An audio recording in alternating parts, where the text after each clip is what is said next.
Olá, meu nome é Lucila Barros, do Grupo Espiritualista Água Viva. Hoje eu venho te perguntar se você consegue amar o seu inimigo.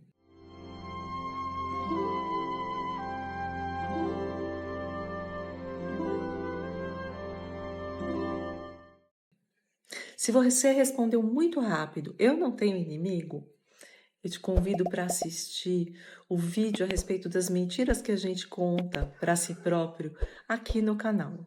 Um vídeo a respeito de mentiras. Porque o primeiro impulso da gente, às vezes, é dizer: não, mas eu não tenho problema com ninguém. Mas o próprio Jesus falou que o inimigo do homem estaria na casa do homem.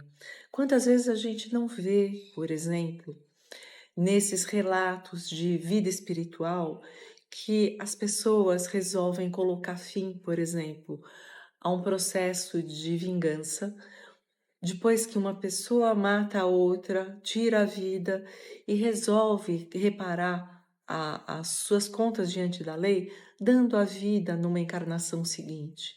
Então, às vezes esse inimigo é o pai, ou a mãe, ou o irmão, ou o tio, o primo, o vizinho, o colega de trabalho que está bem pertinho, convivendo todo dia. A gente consegue amar? Primeiro, o que é esse amar? Nós todos temos à nossa volta um campo de energia que faz parte do nosso corpo espiritual, mesmo quando a gente está encarnado. Esse corpo sente. Por menos sensibilidade mediúnica que a gente já tenha desenvolvido, esse corpo às vezes nos diz que um lugar é pesado, que um abraço não bate, a coisa não fica boa. E quando essas energias são incompatíveis, não tem como a gente se abrir, o próprio campo de energia se fecha. E tá tudo bem, porque a gente precisa se proteger. E não tem como a gente dar aquele abraço sem absolutamente nenhuma resistência para todo mundo, enquanto a gente ainda não tenha proteção energética para fazer isso. Então, o que é esse amar dessa maneira? Já que eu não consigo me abrir, muitas vezes a minha família espiritual nem é a família de carne, é a família dos amigos que a gente escolhe, das pessoas com quem a gente sente que tem uma afinidade inexplicável e ela vem muitas vezes encarnação após encarnação e ela continua com uma afinidade quase imediata. E o inimigo? Esse amar é não desejar o mal. Porque é muito comum que na nossa história, se nós formos considerar a história, não apenas do que a gente tem dentro de uma encarnação, mas a nossa história como espírito, com encarnação, erraticidade, encarnação, erraticidade, encarnação, erraticidade, o que a gente faz ao longo de milênios é perseguir quem nos fez o mal. Porque esse mal, às vezes, é nos tirar a vida numa encarnação pretérita. A gente muitas vezes não perdoa e a gente vai atrás. E o que a gente mais vê, por exemplo, numa mesa de subseção é: mas ele matou a mim e minha família, ele tirou tudo que eu tinha, e daí persegue. E persegue mesmo, e com isso fica imantado ao longo de muitos milênios. Será que isso é amor? O amor é: deixa, deseja o bem e vai cuidar da sua vida, esteja você encarnado ou desencarnado. Cuida da sua vida. Não tem problema a gente se afastar de uma pessoa que abusa, quer esse abuso seja físico ou emocional. Não tem problema a gente seguir à frente. Agora, o espírita muitas vezes deseja o mal de uma maneira muito disfarçada. Ah, você vai ver quando chegar a lei do retorno. Isso é uma tentativa de vingança através das mãos divinas. Então, a gente não tem nada a ver com a lei do retorno em cima do outro. Já é muito a gente conseguir dar conta da lei do retorno em cima de nós mesmos, porque o julgamento de Deus envolve toda a soma de ações que a gente faz, toda a soma de sentimentos. E uma coisa pode amenizar muito a outra.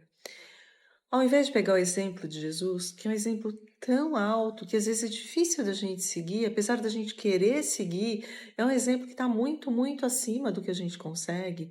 Vamos pegar o exemplo dos apóstolos que tinham ouvido as lições dele, inclusive a lição do amai os vossos inimigos, muito direto, aquilo ainda calava de maneira forte ao coração.